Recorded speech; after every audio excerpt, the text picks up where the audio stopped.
afternoon, everyone. We are back again. I think it's really important that we address the reason why we've kind of been a little MIA for a little while. So, we have been working on some new stuff. Basically, we've been going through some new alchemy that's a lot more uplifting, a lot more inspirational.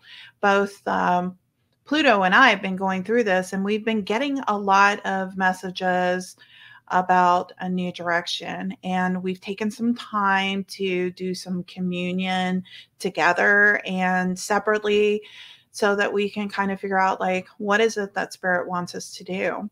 And that's what this particular show is really about today, is what is it that we're moving towards? And this involves you guys. We are moving into a direction of a space with no walls.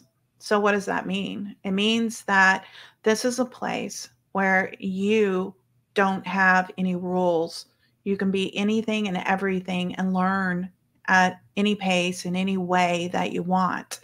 And we also kind of feel like it's time to kind of start revealing stuff that has kind of hidden away for a long time, that you'd have to join some sort of secret society or, be part of the Knights Templar or something, to be able to get that information.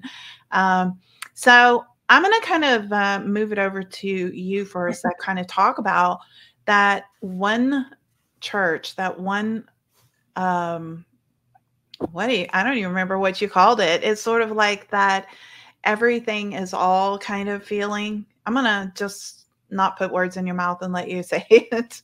I think you said it way better than I did. Well, thanks for the great explanation of the time that we've taken off, by the way. And, to our audience, we love you guys. And we're always so blessed and honored to have you with us. So as Michelle said, she and I have been working very closely together with our guides, and we have we were receiving a lot of information recently about what I guess we could call the universal underlying spiritual pathway that exists for all humans.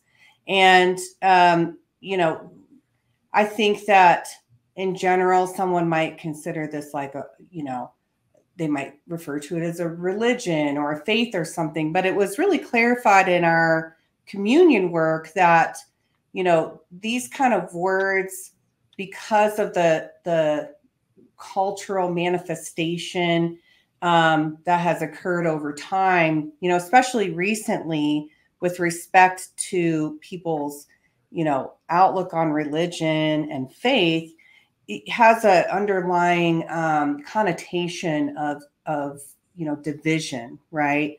And religion and spirituality are not meant fundamentally to cause division amongst people, but rather to open people up, to that love of the divine. And yet, because of the human condition, right, the illusion that we live in, essentially, in this binary world where things are black and white and they're in a gradient, but the having to define similarities and differences often leads humans to become divisive with each other. And so the term that was actually provided to us was the way. It's called the way. And it's not a religion, and it's not a particular faith. What differentiates it from something that would be considered a religion is that it's true and veritable on all levels of existence, and it's open to people of all faiths and belief systems, primarily because it is the foundation of all religions and belief systems. But that what's happened essentially over the history of human consciousness is that this one universal way, the way, was split up at some point, and the value of the spiritual path was diversified into the various religions, essentially to preserve the sanctity of the way for a period of time while humans were working through, a collective uplifting of themselves. So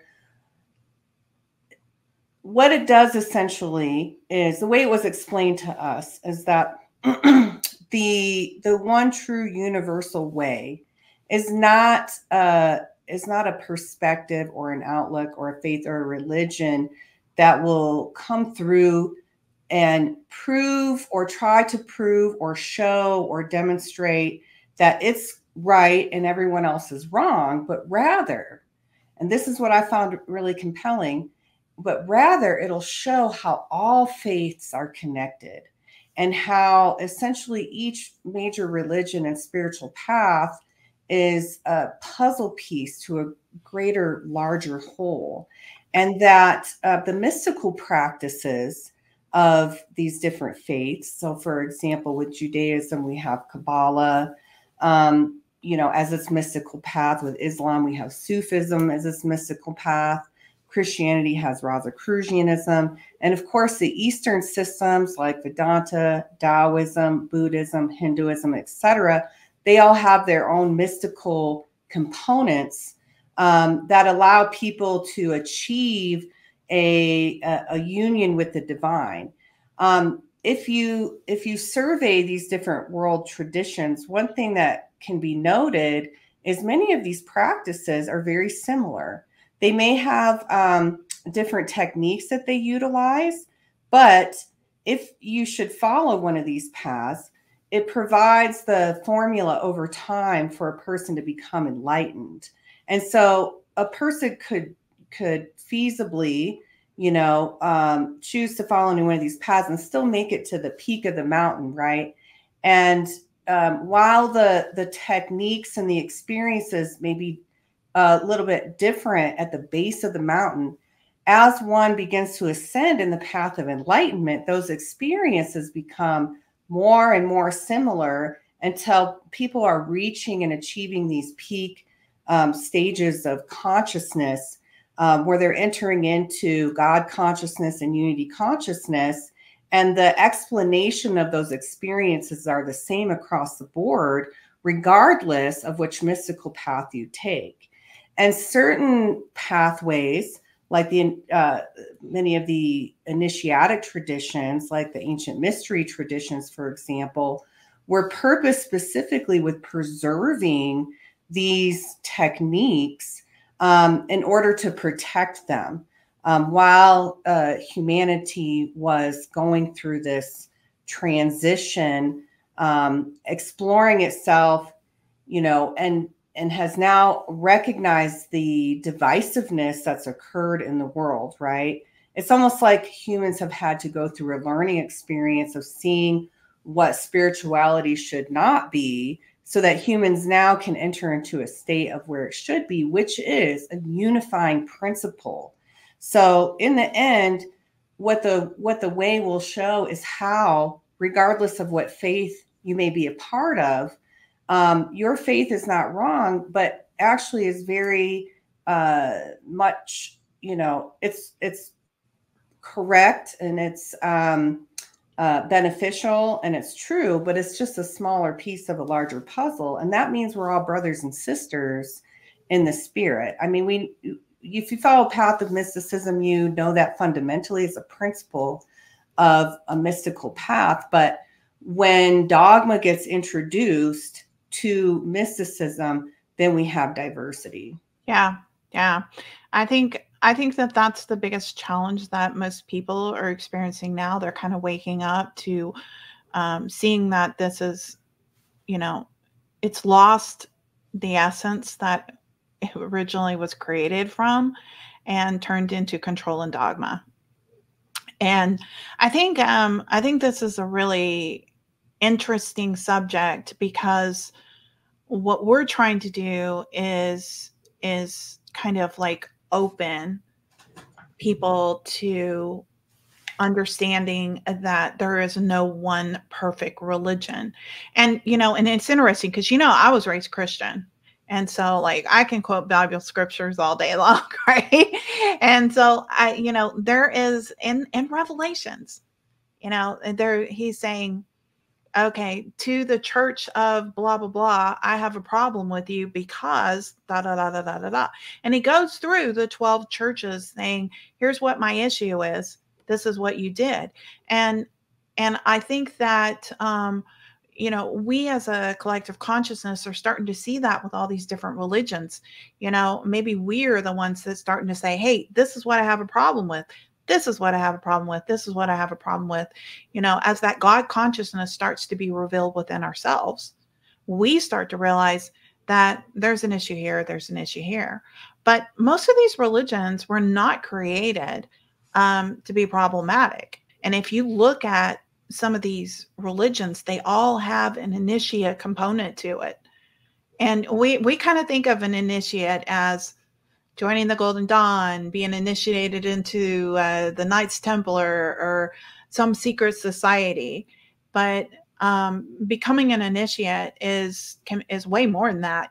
Like just a baptism alone is initiating you into that current. I think it would be really interesting for you to kind of talk about like what that actually is. When you are stepping into the state of baptism, what is that actually doing? You were telling me this the other day that is an initiation. And what exactly? Let's talk about what exactly is an initiation. Let's go there, because I think that this is a term that people don't really understand. I think that they're afraid of the term. And it's kind of a scary thing because they're afraid that all of a sudden they're never going to be out of it. Oh, now I'm locked into it. I'm going to go to hell. I'm worshiping the devil, like all these scary terms that have been wrapped around things that aren't really relevant. So why don't you start with explaining what is an initiate? Well, before I do that, one thing I feel like should be clarified is, because I don't know that it's clear in a lot of people's minds. What I've found is, fundamentally speaking, it's not that people really have problems with other religions per se.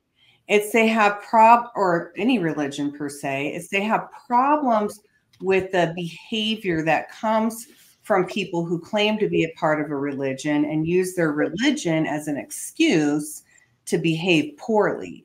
And then what happens, essentially, that behavior sullies the reputation of that religion. And so it, essentially there's been a melding of the idea of religion with, some kind of maybe hatred, racism, misogyny, etc. The wars, how many wars have been fought on this planet, for, in the name of a religion, right? People are waking up to that and saying, I don't want to live that life. And I don't want to promote a mentality of hatred and diversity.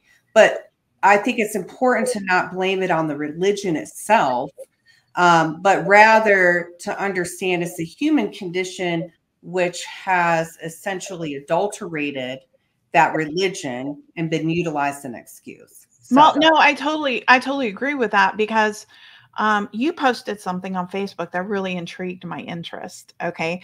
And it was a quote that you kind of reshared about, let me see if I can remember how it went. It was a quote that Jesus said in John 10:31 or 34, something like that, where he was saying that we are all gods. And it was in reference to them condemning him for saying that he was a son of God. And he's like, in your own scriptures, it says that we are all gods. Is that not so?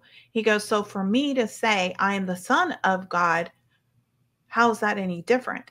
So now, I just want to cut in real quick. Yeah. He didn't say in your own scriptures. He said per your laws. Right? He was referencing a verse in Psalms, but he was very clear about your laws state that we are all gods. So why would you then say that I can't claim that? Okay, go ahead. Okay, wait. So you got to clear that up for me, because I did find it in Psalms. So I was kind of like, what do you mean their laws? I thought it said your laws that are, did it say your laws? Did it really say that? I thought it said it in your scripts or your scriptures or something to that effect. But if that's the case, why would they in those days, in their own laws, why would they say they're gods? Like, where is that coming from? Like, why would they say that? Because in those times, everything was based on religion and spiritual, their gods or their beliefs or their something. In the earlier history of, humankind, the major spiritual traditions that existed were mostly polytheistic. Mm-hmm. And the monotheism was a later development of spirituality, which in my opinion fundamentally comes from the idea that, when we look at creation, the different manifestations of creation, and even if you believe in a pantheon of gods, there has to be a source for that, right? And so the idea that developed was, well, this source is the God, right? And from the God came, a variety of different gods. And then, came humans and animals, etc., right? People perceived the divine in a very different way, back in ancient times. Gods and goddesses, which stemmed from the one source, the same way that we do, were considered essentially different aspects of the divine, right? Different types of, they express different characteristics of the divine. So while, and we can see that reflected in ourselves as well, right? We're all part of the divine, and yet each one of us has a different personality. So we express a different characteristic. So that, human beings considered gods and goddesses to be the ideal manifestation of different characteristics of the divine. And it helped them to define essentially what the Godhead was. And then when monotheism came in, it said, well, look, there really is only one God, from which everything was created. There's only one God.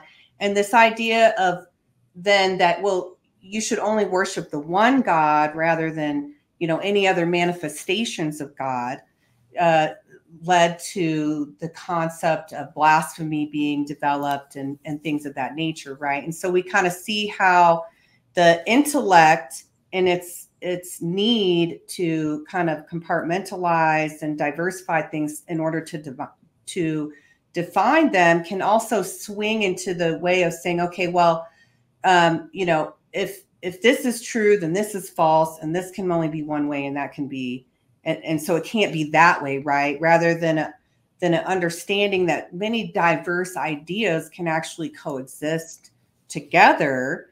And it doesn't mean that one has to negate the other. They're just maybe at separate ends of a gradient, or two sides of the same coin, or something of that nature. But, if the divine is multifarious and everything came from the divine, well, as creation manifests, then you're going to have things which seem very different, but it doesn't mean that they're necessarily different. It just means they're expressed with differences in this particular plane. But as you move up, right, as you traverse back up, what we might call the tree of life, or, ascend up the different heavens or realms, however it's defined in the tradition that you're trying to refer to, right? The language might be different, but the concept is the same, that there's layers, right? That as the divine created thing, it came down in a hierarchy, and that through that hierarchy, you can reascend up into a state of pure unity consciousness. Does that make sense? Did I go off on a tandem? A little bit. That's okay. No, we didn't even get to your question, which was about initiatic tradition. Well, I kind of diversed a little and went into this. Wait a second. You know, the question was, you said it was in their laws. Okay, so what I'm going to do is go to the post here. Okay. Because it does say, the Bible does say in your laws, you were right. I was looking that up. It's not written in your law. Is it not written in your law? I have said, you are God's. Mm-hmm. One thing I think we should bring up too is, you know, the Bible has so many different interpretations, right? Yeah. And depending on the version you're using, some of the words, you know, could be changed. And I don't recall exactly. This actually might be, I don't know. I'd have to look it up again. But what I do is I use a variety of different versions of the Bible. If I'm reading the New Testament, I like to reference the original Hebrew and try to understand, you know, how that's directly translated and get a cultural understanding of how that word was used during that time. Yeah. I like to study the etymology of the words.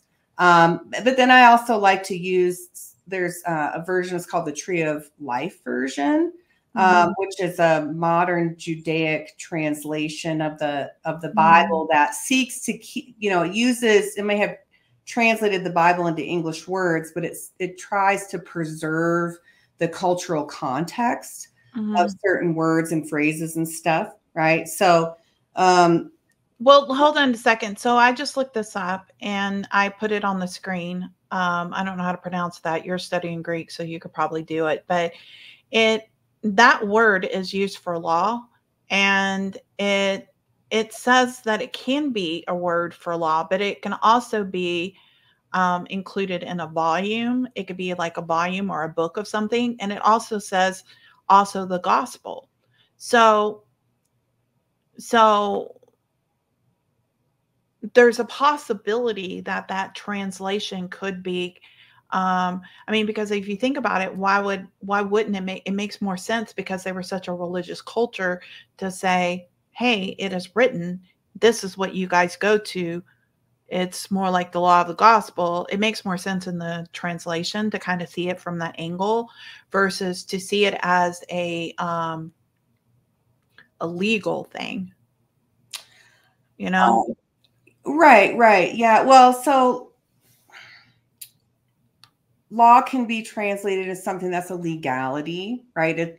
But really, essentially, you know, what a law is it's a fundamental principle, right? So it can be something that humans create, you know, in order to ensure certain protective mechanisms are in place, right? Like we want to ensure the safety of your work environment. So we've created these laws, rules, regulations, et cetera, that are fundamental to a person's safety. You know, in terms of the, you know, Judaic tradition, they had a number of different laws, right? They were laws to live by. They were laws that represented fundamental spiritual principles. And so you were meant to reference those laws essentially as your source material for things like making decisions. And we see people do that, right, with spiritual texts today. Well, what does the Bible say?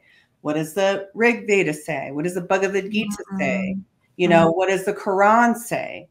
I actually have been being tutored. I have a Greek tutor, and he and his wife are Jehovah's Witness. And really, that's interesting.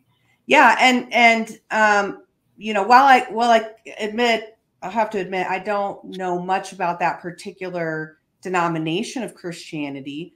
One thing that, you know, he has explained to me is that it's a fundamental principle or a law, essentially, of Jehovah's Witness to translate the Bible literally, because they believe in that literal translation that they can extract the truth. So rather than their version of the Bible being a translation, which may incorporate someone's personal perspective on what this word means, etc., they put a lot of time, energy, and effort into referring to the Hebrew text of the Old Testament, the Greek, the Koine Greek of the New Testament, considering the time period in which those texts were written, what existed culturally in terms of that translation at that particular time, so that they can extract what they consider as a veritable expression of that Bible. They don't feel like anything needs to be changed or modified. For example, in the Old Testament, while Judaism is monotheistic, there are numerous different names, divine names attributed to their Godhead. And there, if you look at the original Hebrew text, you can see it expressed there: Elohim, Elohim Gabor, Bini Elohim. Yeah. right there. These words exist, Yeah. and they define characteristics of the divine. And it's led, of course, to a lot of scholarly debate on things like, for example, the verse, "And the Elohim hath said, let us make them in our image and after our likeness, and let us give them dominion." And when the Old Testament was translated into Greek, a committee essentially of Jewish scholars, so the individuals who were, from the Jewish community, right? They grew up there, they knew the culture, they were priests, in their temples, but lived in Greece and knew Greek language and understood, the common language, which at that time was the Koine Greek language. They asked those Jewish scholars to translate the Old Testament so that, into Greek, so that they could get the most specificity out of it. And when you read that particular, line in the Greek, it really opens up a lot of context, right? In the King James Version, it says, "And the Elohim," or it says, "The Lord said, let us make man in our image and after our likeness," right? But the Greek word for that is anthropon, and anthropon is not masculine. It means essentially collectively male and men and women together, right? It gets translated as men, but it means men and women when you look at it specifically. And so then when you hear the phrase, "And the Elohim said, let us make man in our image," well, that gives a plurality to God.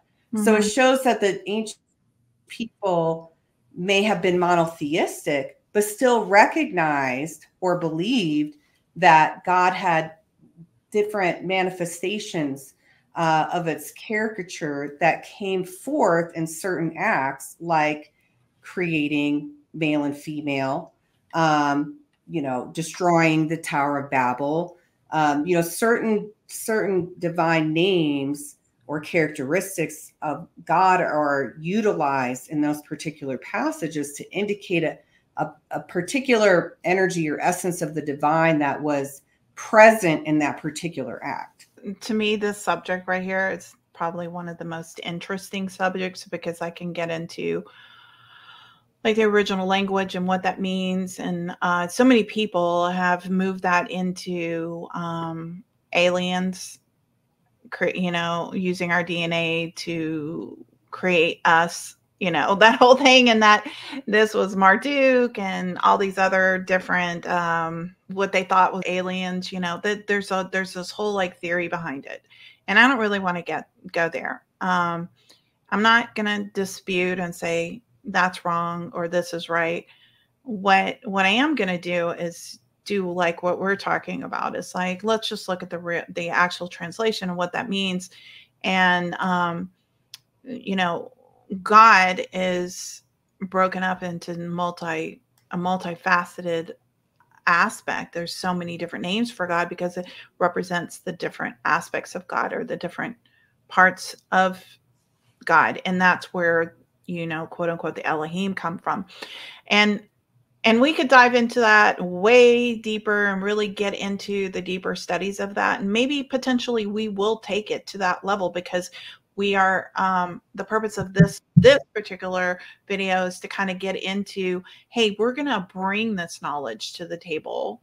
We're going to show you what this really is, and we're not going to cloud it with some theory or idea that Moses was a reptilian or something. We're going to literally take it from, I've been studying Hebrew, you're studying Greek. We're going to bring that real information that's not tainted with a direction that I really like to push it. And that's why we kind of brought up some of these things. The biggest reason why we're doing this is that a lot of stuff is lost, and the truth has been held secret by people of much higher level spiritually, like priests, higher priests, people that are holding these secrets, like the Knights Templar, for example, or they'll hold those secrets because they didn't feel like mankind was ready for it. They felt like if they knew certain things, they could abuse it or they could use it in the wrong way.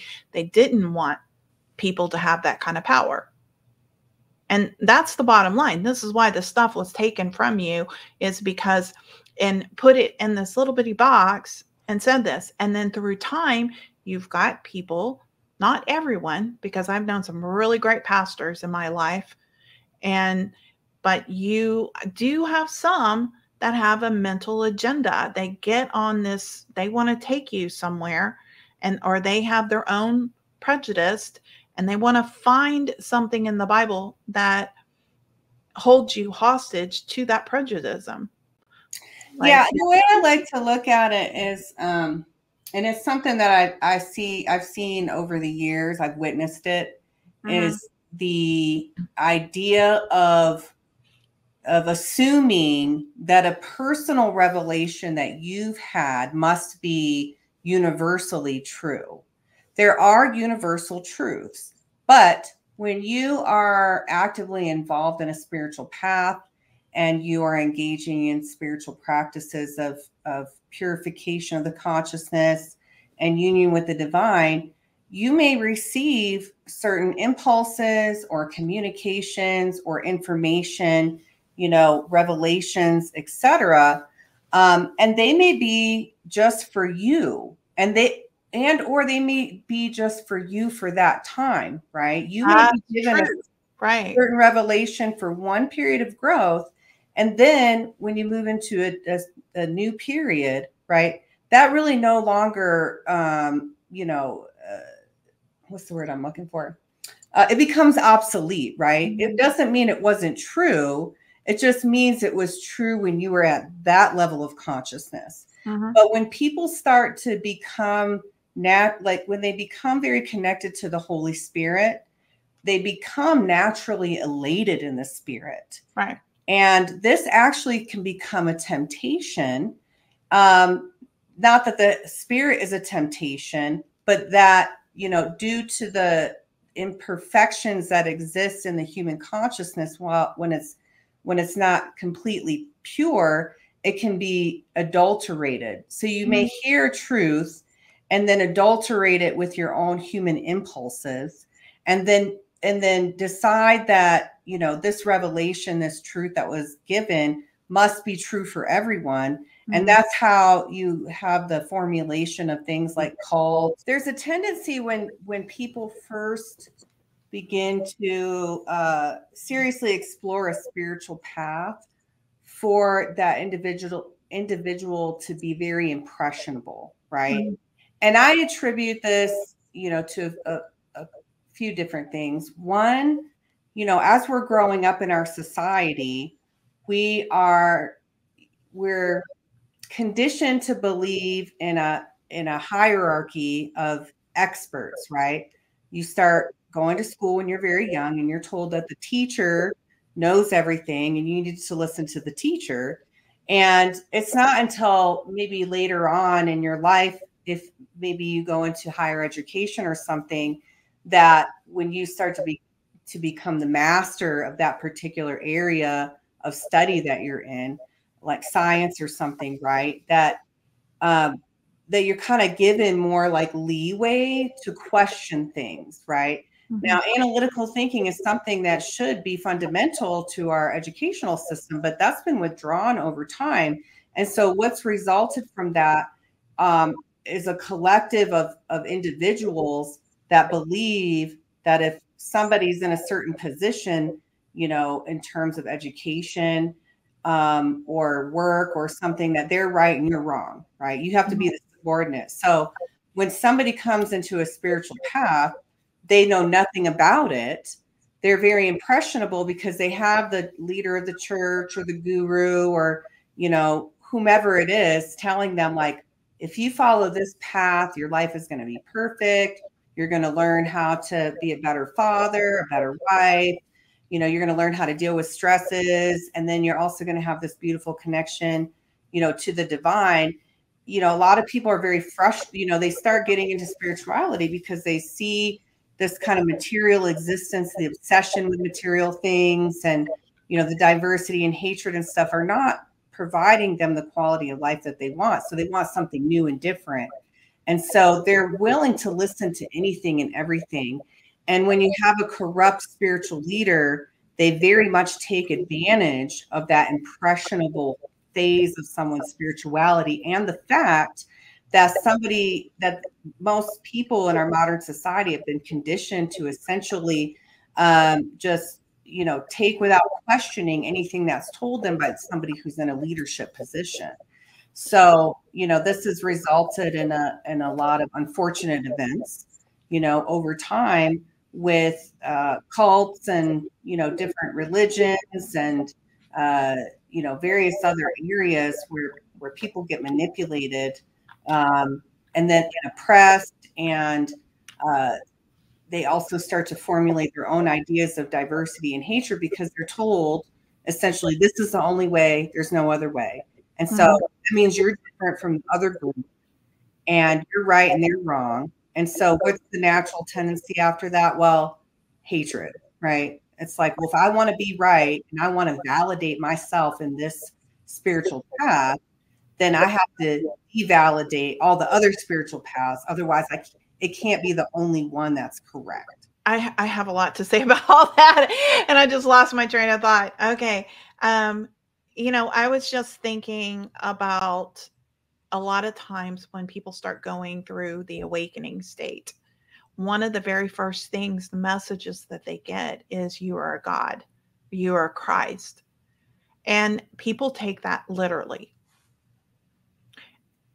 to the point to where I am the Christ reincarnated. I am the Messiah. I'm the one who's supposed to lead, you know, this, that, and the other. And that's how these cults have gotten started, you know, where they believe because they got that message. And I'm not saying that the message wasn't given to them.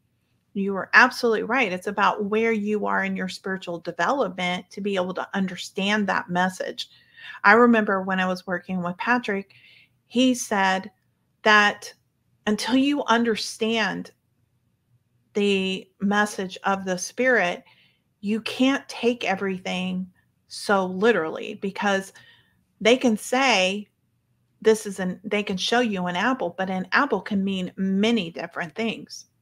And I'll never forget that, because that kept me sane, you know, because I don't know how many times I was told I was Christ. I don't know how many times I was told I was a God, you know, all of these things. And literally like going, okay, maybe I don't understand that right now, but maybe I'll understand it later. But I'm not going to take off and run and start going, I got a message. I am, you know. Yeah, that's interesting. It reminds me of this personal experience I had. So I also grew up in the Christian faith. My dad's side of the family is Catholic, and my mom's side of the family is Protestant Christian Reformed, Dutch Protestant Christian Reformed. I love the Christian Reformed part. And you know, we read the Bible at the dinner table and all that kind of stuff. And I don't know, blessing or curse, you know, depending on the time of my life, I was born to question everything. I would be in church 8 years old, listening to the preacher. And I just say to myself, how how can you tell me that this little baby that's sitting next to me, there's something wrong with it? It was born in sin, right? Mm-hmm. I really just couldn't wrap my head around that. I came to understand later on that, sin means to miss the mark and stuff. But the way it was projected is you're born into sin and there's something fundamentally wrong with you forever. And so you have to do these things. And by the grace of God, you'll get to go to heaven, right? And, I feel like that really kind of almost instills this fundamental insecurity in people to believe that there's something inherently wrong with them all the time. And honestly, I think it's one of the reasons why we see such a systemic problem in society with people having issues with self-worth and not believe they deserve to be loved, because a lot of people are kind of raised to believe that, right? So I didn't feel like that was a positive experience for me. I certainly didn't hate the tradition or anything, but I felt like I needed to branch out. That's how I ended up, beginning to study systems like paganism and Buddhism and things when I was younger and in my teens. And when I graduated from college, I went to a school for a little while to study Vedic science, and I felt compelled. Oh, it was after I joined the Golden Dawn. I recognized the passages and some of the the initiation and other rituals that came from the Bible, and so I felt compelled to go buy a Bible again. And I opened it up and I started reading through Genesis, and I flipped through a few other of the books I had enjoyed when I was younger, and I just closed that book and I said, you know what? This is an advanced spiritual text, and I'm not in the state of consciousness to understand that. And the only reason I knew that was because I had spent many years studying the Vedic traditions and their, spiritual texts, and, came to understand that those texts were written by people in higher states of consciousness. It was like a direct divine communication, right? The Rig Veda and the various Vedic books were written by people in a state of what was considered unity consciousness.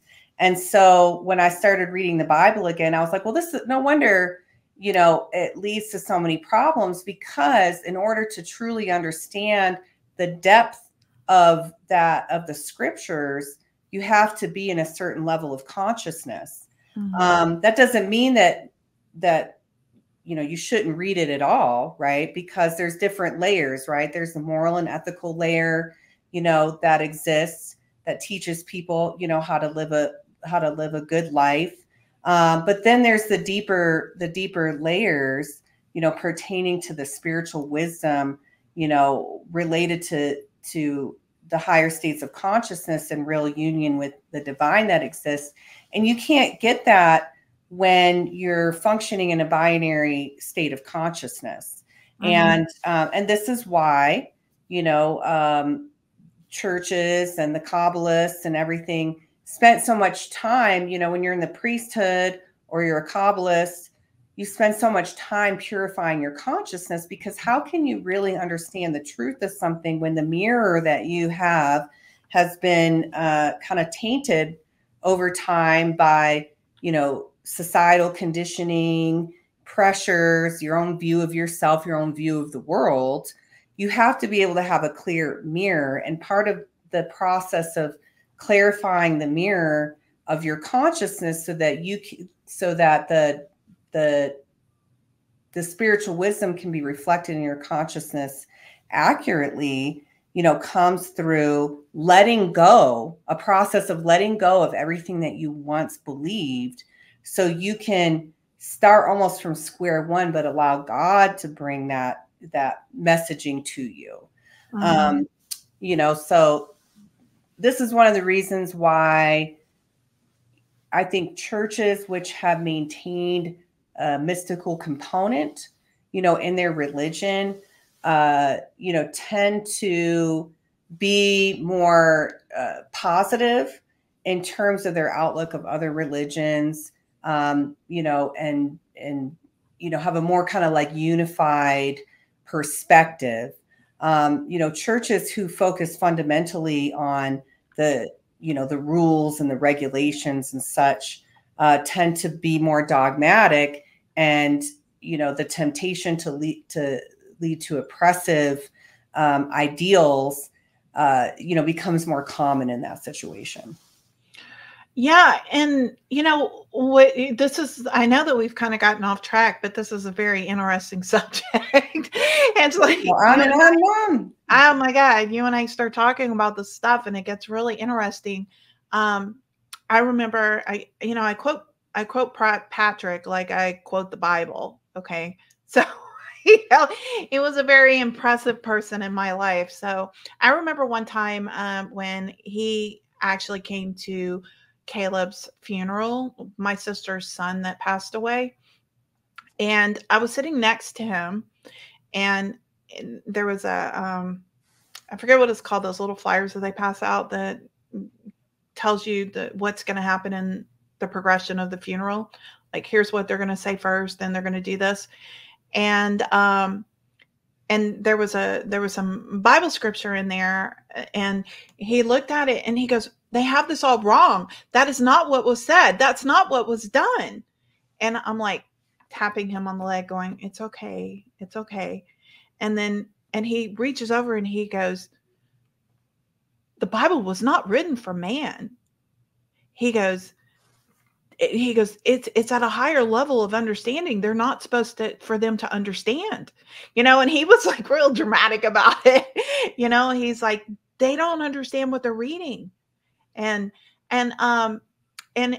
so many times during my studies that I've been doing for so many years, I've, and the things that I've learned, and then all of a sudden, you go into these higher levels of education that's only taught in certain places that we're opening that up to the people now, is trying to kind of say, hey, you know what, this doesn't have to be a secret anymore.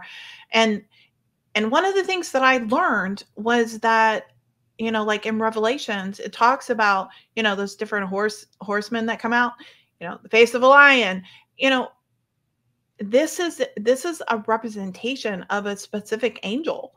And different angels, like when you're starting to move through this, you realize that there's the symbology that goes with different ones. And, the face of a man, the face of an eagle, the face of I'm going to say this wrong, but is it a goat or is it a ram? An ox. Ox. Yeah. Ox. Yeah. Yeah. So you've got these different ones, and all of a sudden you're reading it in the, these different ones in the Bible, and you say, and the horse, and he had the face of this. What they're saying is they're telling you which angel it is. This is the angel, and it represents which, and it says, oh, and he comes from the north, or he comes from the south. Well, then you do the studies and you end up realizing that angel represents that area, that domain over earth, fire, water, air, which direction. And people don't know this. So what they're thinking is they're literally thinking this lotus is going to fly out and this is going to happen, or this horse with this flaming fire coming out of his head that's going to happen. Like, they're taking things so literally, and they don't understand the symbology that's only taught through like Hermetic principles or some sort of Greek tradition, or, it's coming from some areas that you have to do the deeper studies from, that only the priests were provided that information. And this is why it's important to understand that people get information that's downloaded to them like a preacher, and he's told, this is what God's telling me. Well, there's no dispute in that. But if God's telling you something and you don't understand what that means, and he gives you a vision, and you don't have the knowledge to be able to interpret that, you can take it literally. I've had visions many times that I've had to sit down, write them down, and really like dive into what is the meaning behind that's being given to me. It's not always literal. Like Patrick said, they can show you an apple, but the apple can have many meanings. So I think that part of the reason why, like I said in the very beginning, is that we're doing this is we're trying to open up that barrier that's been stopping people. The belief that if you're gay, you're not going to go to heaven. The belief that you were born into sin. These things that, why would God say you're born into sin, but then say that people on earth are the sons of God? It actually says that in the Bible, that everyone's sons of God. And so there's these little things that they dismiss because they don't know the answer to it. So they rather grab onto the things that causes them pain.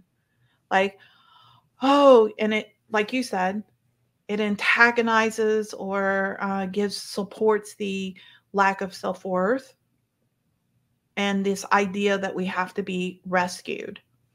We have to, which, you know, in my book, that's basically what my book was about, is me overcoming that, feeling like I had to have a hero and I had to learn how to be my own hero. And that was by recognizing the God within. And because we were created in absolute perfection. We weren't created in sin. We were created in perfection. And literally, if you want to take it literally, you can say we were created in God's image. So if God's image is sin, then we're literally the creation of the devil. You know? Right. Well, people have there's a lot of people, and not their fault, right? Just miseducation, who don't actually really understand what sin is. People think that sin means to do something bad. And because, you know, humans are very interesting manifestation of the divine, because they're kind of like in a intermediary realm, right? Part of their existence is in the animal world, right? Mm-hmm. We are considered mammals. We have instincts. We have drives, right, to procreate and eat and procure resources and survive, essentially, right? So those instincts can overcome us in a variety of different situations, you know, especially in situations of danger and stuff. Yet because of our consciousness, we also have the ability to live in the divine realms, right? Now we're meant to essentially, you know, learn how to become master of our animal nature, so that we can lift ourselves up into that higher spiritual nature, which is our true fundamental nature. A lot of people don't recognize that the term sin means to miss the mark, right? It doesn't mean you're a bad person or there's something wrong with you or that you were born with something inherently wrong. It means to miss the mark, which really means that there's an ideal that exists that you are meant to live in. But because you don't perceive that due to the dullness of your consciousness when you're born into this physical realm and the conditioning that happens and the influences of that animal nature, right? You don't see and perceive it. That's what living in sin means, right?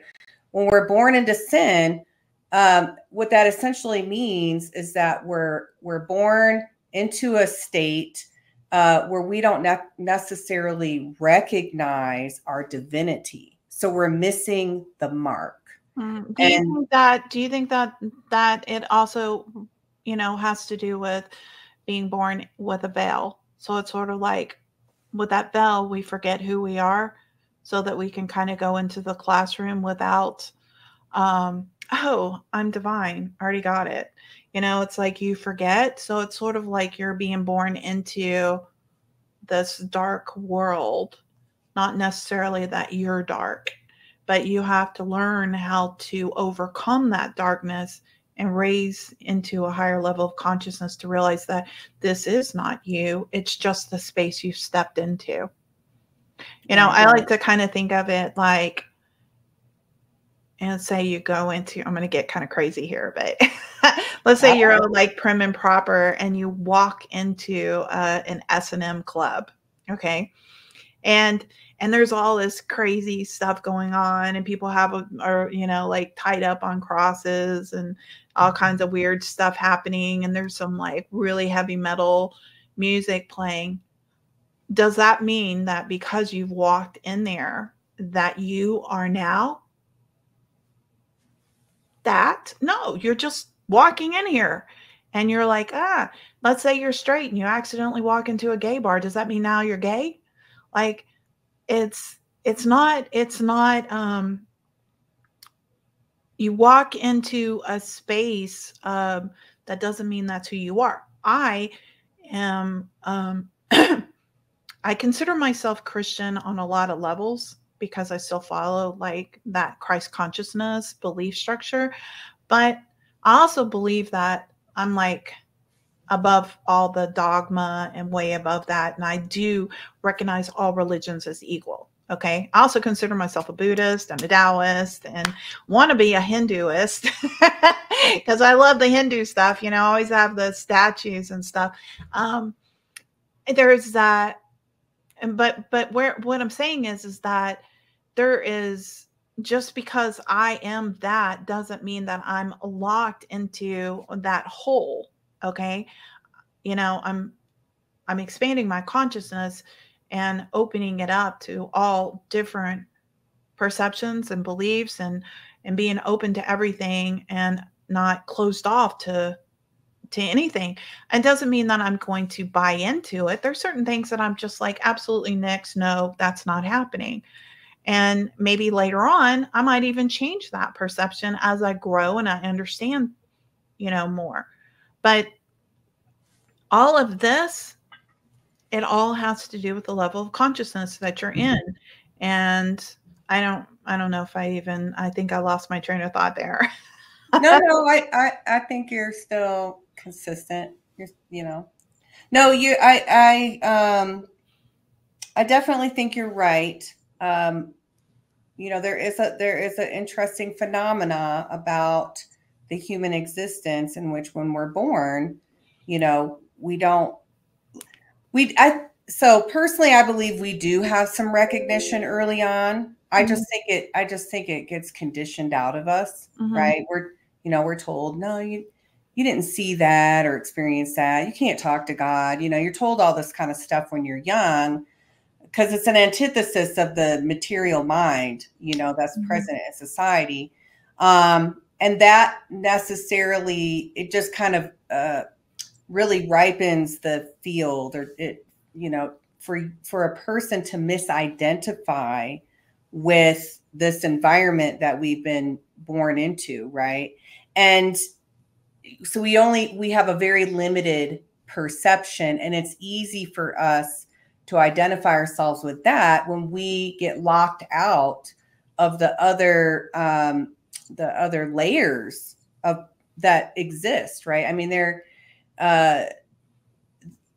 you know, things are layered on top of each other. Right now we're having one experience, but there's many experiences we could be having right now at the same time because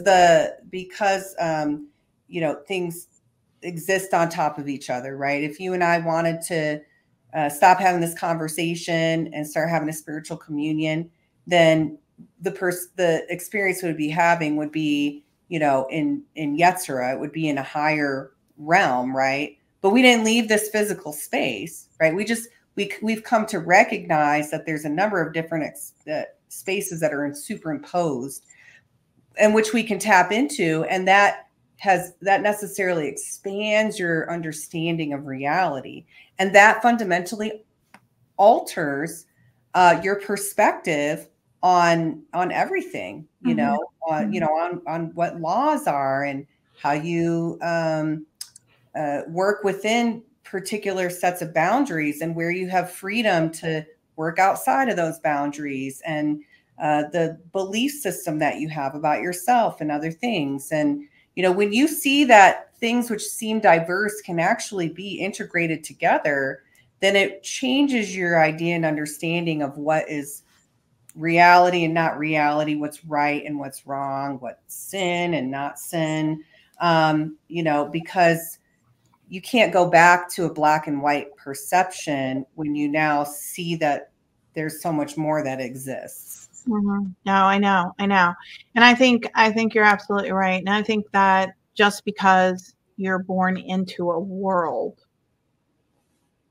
where there's a lot of dark stuff happening. You've got people who commit crimes, you have serial killers, you have all kinds of crazy stuff, drug dealers, all kinds of things that are going on in the world. So I think that there's just missing understanding that it is not you that is imperfect. You're just entering into the space that's like that, and it's your job as a soul to reach up and go up, be above that. Like, just because you're hanging out with drug dealers doesn't mean that you have to be a drug user. You have to be able to step above that. You know, you have to learn how to be in a situation and not be tempted by it. And, you know, you personally, as my proctor, you've always said that this is God's classroom, you know, and I take that very literally, because for me, every single thing that happens to me, I reflect on that and say, what is the lesson here? What is it that I'm supposed to learn? And sometimes I don't get it right the first time or second time or third time. You know, like recently it took me, oh wow, now I really got it. I understand now. If I got it, why does it keep on happening? Because I didn't ever get it. And I thought I got it, but you know, it's like once you get it, that aha moment comes, and it's like something just shifts inside of you, and you're like, now I cannot be disturbed by this because I understand the reason it's there. And I I think that there's so much that we really and there's so much to share with the world right now. I feel like I have like a million things on my brain that I feel like is so important that we need to kind of talk about. But I'm going to hold off on some of these things because we're already at an hour. We did say that we were going to bring up the thing about the initiate, but I also think that we really should probably dedicate a full show on talking about that. Um, I think that I just like to kind of like cover it very lightly, and then we can kind of come back and do this in a different time. But originally, we were talking about how each religion has a form of initiating you into the religion. When you become a Buddhist, you do go through what they call refuge, and there is a ceremony in place that happens where you literally are being initiated into that current. And then you become a student of the Buddha or the high grand master or something that's in that place. And he watches over you and helps guide you through your life. And there's a current that you get placed on. Now, in our conversation that we had the other day that I thought was really interesting, was we were talking about like a pie and all these missing pieces. And if we look at it as the soul, for the soul to be completely whole and complete again, there's elements of that current that needs to go into it. And some people, like Brother Mercurio, for example, he gets initiated into all these different things, you know, like, I don't even know. He's been initiated like 10 different places. And he's integrating it all, baby. A whole lot of holes to fill, you know. And what it does is it puts you on that, it fills up a light that's in a space that needs to be filled. Okay.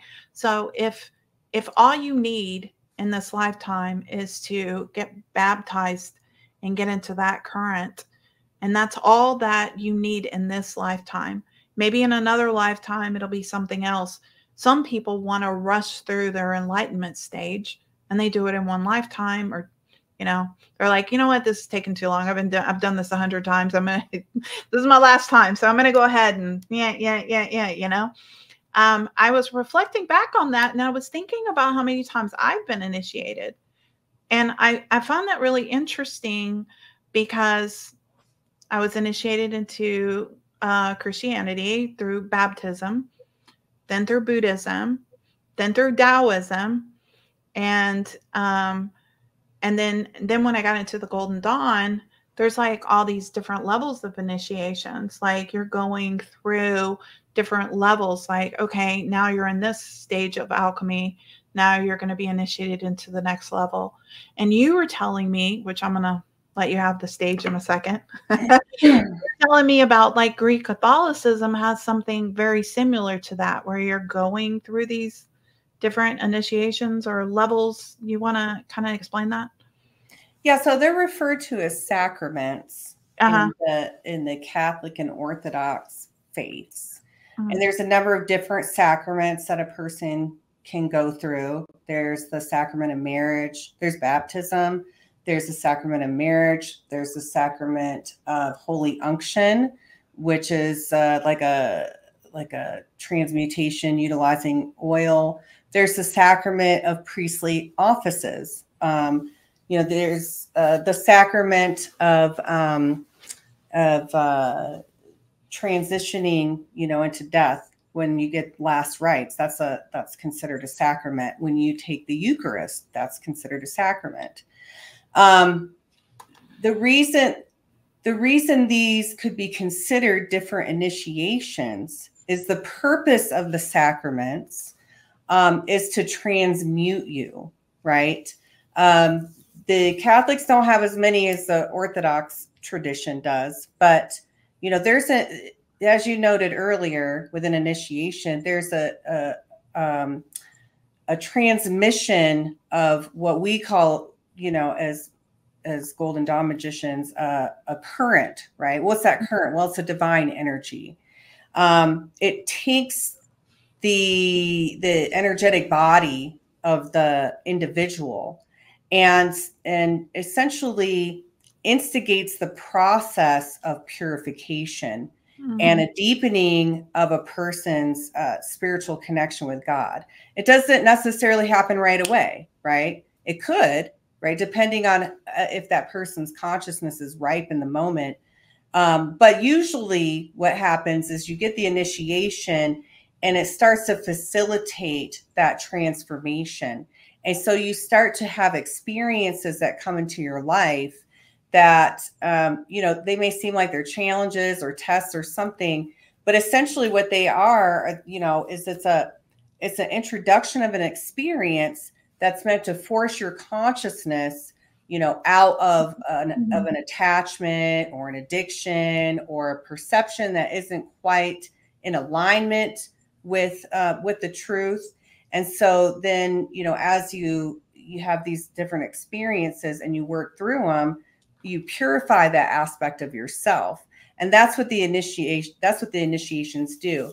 And kind of going back to the first part of the conversation when we were talking about, that one universal spiritual path, one thing that was, relayed is you can extract essentially the formula that exists within this path called the way by surveying the different traditions out there and finding the similarities in their practices, right? Mm-hmm. One of which is initiation.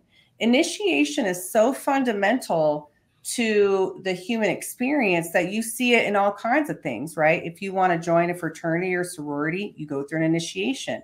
You want to join a Freemasonic lodge, you do an initiation. Sports teams have their own little forms of initiation. You're putting yourself into that current. Right, exactly. That's exactly what you're doing. Is you're invoking the law of similarity into yourself, right? Mm-hmm. When you go through an initiation. Now, some initiations, right, like, hazing or whatever, when you join a fraternity or sorority, don't necessarily, inject the sphere sensation of the person or the energetic, spiritual part of that person with a spiritual current, but essentially it symbolizes that you're different now. Now you're a part of this. You're a part of something. Group. Yeah. Mm-hmm. Also too, you had said things like when you take healing courses, like Reiki, for example, they're putting that current on you. They're drawing it down and putting it upon you. So I remember when I was in a Reiki class, I mean, she was literally like, like on me, intensely putting that energy onto me so I would have that for the rest of my life. Well, that's another one that I had. I just thought about that. Yeah, so there's many different ways. So the word is not a scary thing. It's literally like what we are drawn to is what we need. Some people, all it is one thing, and that's all they need. Some people, it's many things because they're trying to evolve a lot faster, you know? Right. Well, what does initiation really mean if we look at the definition? Okay. It Yeah. means to start something new, right? When you Mhm. initiate an action, you're beginning something new. So when you become initiated into something, whether it's a church or Freemasonic Lodge or Transcendental Meditation, Cities Technique or Reiki or whatever, that the ritual that you go through in the initiation also triggers in your consciousness. We're moving into something different. We're moving into something new. We're leaving the old behind and entering into something new. And what happens when you begin something new? Well, there's always going to be a transformation that occurs, right? As you're learning and acclimating, to whatever it is that new thing is, it transforms you, fundamentally, at every level, because now not only do you have more knowledge, but you have more experience. Mhm. And that, in conjunction with all the previous experiences you've had, allows you to, mature and become a master, of yourself or other certain areas, when you have when you started something new and then as you progress. But there's, not only is an initiation symbolic, right, to the Ruach that, oh, hey, we're doing something new now. There's also that transmission of that pure energy from the divine into the individual, so Mhm. that it instigates that change at an energetic and spiritual level as well. Mhm. And I'd just like to address this. Somebody might ask, well, is that necessary? Personally, I would say, no, it's not necessary. What Mhm. it does is it accelerates and facilitates a natural progression. Yeah. We're all progressing, right? Mhm. It doesn't matter if you're a part of a church, an initiatic tradition, or whatever. Just through the experience that you have over many lifetimes, right? You're going to mature and develop and, ripen, right? We think about how we always consider the wisdom of our elders. Well, why? Because they have so much more experience than us, right? So the Yeah. experience changes you. If you just continue along a path, of experience, you'll get there eventually. It just will be a very long journey. Yeah. When you Exactly. decide to get initiated, it accelerates that journey No. and turns you into, what I would call a spiritual athlete. Mhm. I like that term, spiritual athlete. Um, I know that we've gone over the hour, and this conversation has hit a lot of different areas. And I think what we're going to be doing is really kind of expanding on some of the stuff that we've talked about. At least you guys have an understanding of where we're going to be going. We're going to be kind of opening up your consciousness and helping you develop in a much higher state. We are Right, not. we're going to help you break free from those walls. Yeah, And exactly. That's why we say a space with no walls, right? I think that has many different meanings, and I'd love to even just have maybe an episode about that, because Mhm. that can mean something different on so many levels. The breaking free of the walls that you live in, the breaking free of the walls that we have, together as a collective, the breaking free from, the different conditioning. Being bound, having no walls means being boundless. So Mhm. then, even most fundamentally, to me, that indicates moving into a space individually and collectively of unity consciousness, where That's divisions no longer exist, but we can actually, experience, something together that doesn't oppress us with division and, various ideas that seek to keep us separate from each other, right? But rather opens us all up, you know, collectively to being able to live without boundaries and love without boundaries and live in peace and harmony. I feel like most people on the planet would like that, right? How do we achieve that? Well, we have to break ourselves free of the ideas that have been put upon us that make us believe that we're different and that some people are right and some people are wrong, and we should hate those who look different from us or think differently from us or come from different cultures from us. You know, we have to really expel, you know, we have to exercise, in my opinion, those demons, you know, for us to move collectively into that boundless space of no walls. And that's what we're doing. Yeah. So we're here to help you grow. And that is what our mission is. This is our great work to help you. So we have a lot of stuff to cover. And today we kind of hit a few little buttons. We are going to go into much more detail on many different subjects and help you grow and have a better understanding. You don't have to change your religion. You don't have to become an initiate. You don't have to do anything. You just have to follow your heart and allow your soul to lead you where you need to go. No shame, no guilt.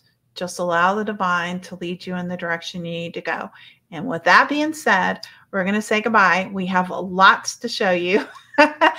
And we love you. Love you guys. Bye.